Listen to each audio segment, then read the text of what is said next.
अभी तक जो सुनाई दे रहा था वो ये है कि जब तक कांग्रेस पावर में थी तब तक नेताजी सुभाष चंद्र बोस के साथ इनकी कुछ प्रॉब्लम्स थी। Not accepted by Gandhiji and others. Eventually, he was forced to resign from Congress presidentship and formed the Forward Bloc. और इसीलिए शायद इनकी जो केस है या फिर ये जो मिस्ट्री है वो अभी तक सॉल्व नहीं हो पाया या फिर इसको सॉल्व किया नहीं गया था। लेकिन 2014 में जब बीजेपी पावर में आया तब सब लोग यही सोच रहे थे कि अब सच्चाई सबके सामने आएगा, ये जो मिस्ट्री है ये अब सॉल्व होगा। लेकिन क्यों अभी तक इस सच्चाई का कोई भी खुलासा नहीं हो पाया? ये सवाल बहुत ही इंटरेस्टिंग सवाल है और ये बीजेपी के लिए भी उतना ही इंटरेस्टिंग है, क्योंकि 2014 में जब बीजेपी सरकार पावर में आई थी तब नरेंद्र मोदी खुद अपने घर पे नेताजी सुभाष चंद्र बोस की जो फैमिली मेंबर्स थे उनको इनवाइट किया था। इस वक्त की बड़ी खबर, पीएम नरेंद्र मोदी अगले महीने सुभाष चंद्र बोस के परिवार से मिलेंगे। और उन्होंने ये भी बोला था कि नेताजी सुभाष चंद्र बोस की ये जो अननोन फैक्ट्स है, ये जो मिस्ट्री है, वो जानने का हक हर एक देशवासियों का है और ये हर एक देशवासियों का डिमांड भी है। और इसी डिमांड को आगे रख के वो ये सच्चाई का खुलासा करेंगे। 2015 में सेंट्रल गवर्नमेंट कुछ फाइल्स रिलीज किया था, लेकिन बहुतों का मानना यह था कि इन फाइल्स से कुछ भी जानकारी हासिल नहीं हो पाया था। लेकिन अब सवाल उठकर ये आता है, क्यों सरकार इस पूरे मामले में चुप हो गया? क्यों कोई भी इस मामले पे बात करना नहीं चाहता? एक चीज को हम कभी नहीं समझते हैं, हम हर वक्त पॉलिटिकल पार्टीज को और देश को एक ही साइड पे रखने की कोशिश करी है। 2014 में जब बीजेपी पावर में आई थी तब बीजेपी को ये पूरा केस के बारे में पता चल गया था।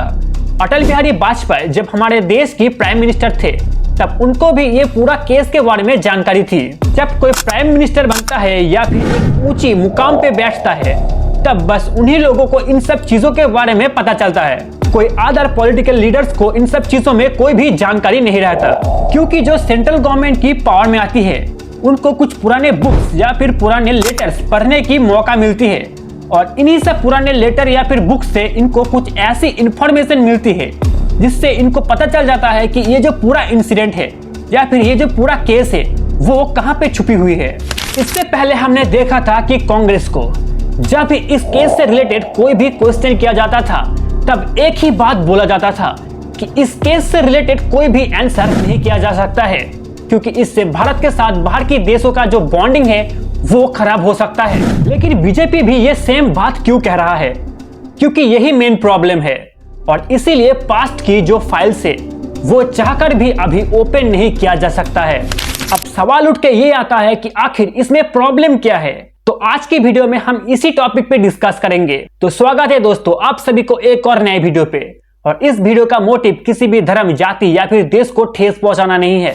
अब आते हैं इस बात पे कि प्रॉब्लम कहाँ है। तो एक चीज गौर से सुनिएगा, रसिया, अमेरिका, जर्मनी, जापान, इंग्लैंड, हर एक देशों में जहां नेताजी सुभाष चंद्र बोस गए थे उन सभी देशों के पास अपने खुद के कुछ फाइल्स है। और वर्ल्ड वॉर 2 में ये सारे देश ब्रिटेन के पक्ष में थे और नेताजी सुभाष चंद्र बोस अकेले ब्रिटेन के अगेंस्ट, मतलब इन सारे देशों के अगेंस्ट जाके लड़ाई कर रहे थे। तो हुआ ये था कि नेताजी सुभाष चंद्र बोस वर्ल्ड वॉर 2 में ब्रिटेन के अगेंस्ट और ये सारे देश आजाद हिंद फौज के अगेंस्ट लड़ाई कर रहे थे। तो डेफिनेटली इन सभी देशों के पास कुछ ऐसा फाइल्स हो सकता है जहां पे नेताजी सुभाष चंद्र बोस को लेकर कुछ नेगेटिव इंफॉर्मेशन रह सकता है। तो अगर इंडियन गवर्नमेंट इस केस को सॉल्व करने की कोशिश करता है तो वो जो पुराने फाइल्स है वो सबके सामने आ जाएगा। और इसी बीच एक और बात आप लोगों को बता दूं कि इंडियन स्पाई एजेंसी IB 1948 में नेताजी सुभाष चंद्र बोस से रिलेटेड हर एक इंफॉर्मेशन इंग्लैंड की स्पाई एजेंसी MI5 को दे रहा था।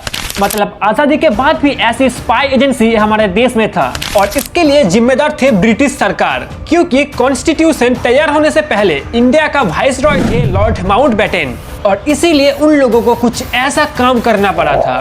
तो आज अगर वही सब पुरानी चीजों को वापस से सामने लाने की कोशिश किया जाता है तो बहुत कुछ सच्चाई का खुलासा भी हो सकता है। और इसके चलते कोई एक पार्टिकुलर पॉलिटिकल पार्टी की तो बदनाम नहीं होगी, लेकिन बदनाम होगी तब की बड़े बड़े पॉलिटिकल नेताओं की। इनफैक्ट बदनाम होगी हमारे देश की स्पाई एजेंसी की भी। अभी हमारा जो स्पाई एजेंसी है इसका नाम है रॉ और ये एस्टेब्लिश हुआ था 1968 पे। और रॉ के लिए भी ये एक बहुत ही चैलेंजिंग काम है कि पुराने दिनों के इतिहास को वापस से सामने लेकर आए। और पुरानी इतिहास अगर सामने आ भी जाए तो इससे बहुत बड़ा पॉलिटिकल ट्रबल क्रिएट हो सकता है जो गवर्नमेंट कभी भी नहीं चाहेगा। और इसीलिए मोदी सरकार ये प्रेफर करती है कि नेताजी सुभाष चंद्र बोस की एक बहुत बड़ा स्टैचू दिल्ली में बना के उनकी जो मैसेजेस है वो आम जनता के पास पहुंचा देना। इतिहास की खुलासा करने की कोशिश तो बीजेपी सरकार ने भी करी थी, लेकिन वो जैसे यहाँ पे आके अटक गए, ठीक वैसे ही तब की कुछ बड़े बड़े पॉलिटिकल पार्टीज की जो लीडर्स थे वो नेताजी सुभाष चंद्र बोस के साथ अच्छे से पेश नहीं आए थे। उन लोगों की मुंह पे एक बात होती थी और दिल में एक और बात रहती थी। हम सबको पता है कि गांधी जी नेताजी सुभाष चंद्र बोस के साथ कैसे पेश आए थे। गांधी जी जितनी कांग्रेस की थे उतना बीजेपी की भी है, क्योंकि BJP is controlled by Gujarat and prime minister Narendra Modi he is also from Gujarat. तो वो ऐसा कभी नहीं चाहेंगे कि महात्मा गांधी से रिलेटेड कोई भी नेगेटिव इंफॉर्मेशन बाहर आ जाए। इनफैक्ट सरदार वल्लभ भाई पटेल सुभाष चंद्र बोस के अगेंस्ट एलिगेशन लगाए थे पैसा चोरी करने की। उनके जो बड़े भाई थे विट्ठल भाई पटेल, उन्होंने सम amounts of money Subhash Chandra Bose को दिए थे और उसी के ऊपर चोरी करने की आरोप लगाए थे वल्लभ भाई पटेल ने। तो सुभाष चंद्र बोस के साथ सरदार वल्लभ भाई पटेल की जो रिलेशनशिप था वो उतना खास नहीं था और बीजेपी ये कभी नहीं चाहता है कि ये सब जो घटनाएं हैं वो सबके सामने आए।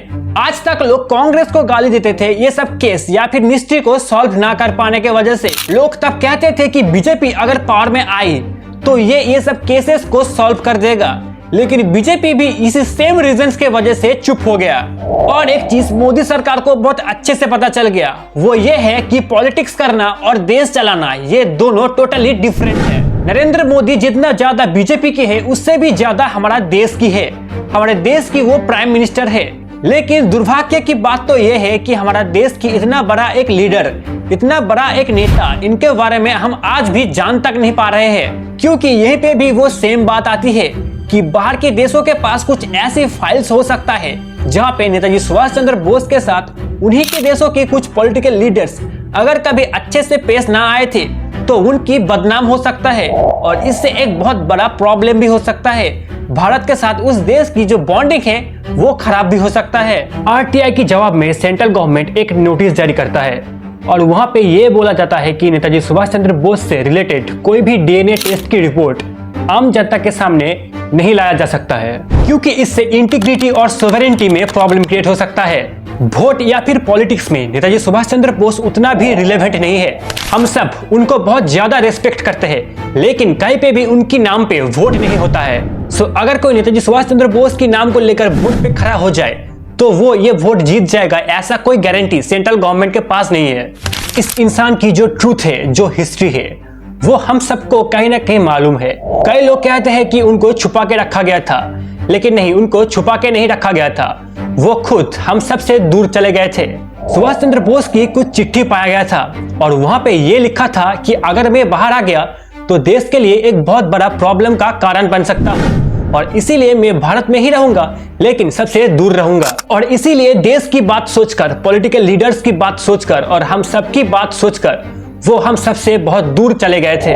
बीजेपी भी चाहता है कि ये जो हिस्ट्री है या फिर ये जो मिस्ट्री है वो सबके सामने आए, लेकिन एक इनडायरेक्ट वे पे, डायरेक्ट वे पे सरकार के थ्रू ये बाहर ना आए। एंड में बस एक ही बात कहूंगा कि जिस देश के लिए उन्होंने अपनी पूरी जिंदगी सैक्रिफाइस कर दी, वो देश उनको कुछ भी नहीं दे पाया। और आजादी के इतने सालों बाद भी उनकी जो सच्चाई है, उनकी जो हिस्ट्री है, उसको सबके सामने नहीं लाया जा रहा है। इससे ज्यादा दुख की बात और कुछ नहीं हो सकता है।